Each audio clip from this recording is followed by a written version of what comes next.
Would you believe me if I told you I can light up these diyas using only water? See it to believe it.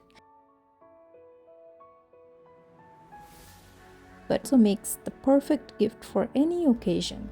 So let me introduce you to these unique diyas that don't need oil or ghee to shine brightly.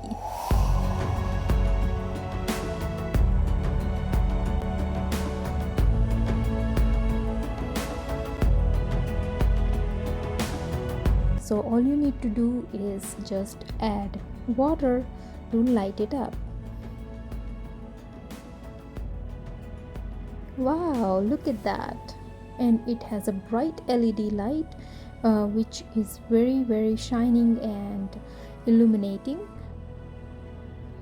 and very easy to use. Once you're done, you can just empty out the water and you are able to reuse it again. I hope you find this video helpful. If you like this product, I have the link in the description box. Make sure to like, share and subscribe to my channel for amazing reviews and recipes, and I'll see you guys next time with another video. Till then, bye bye.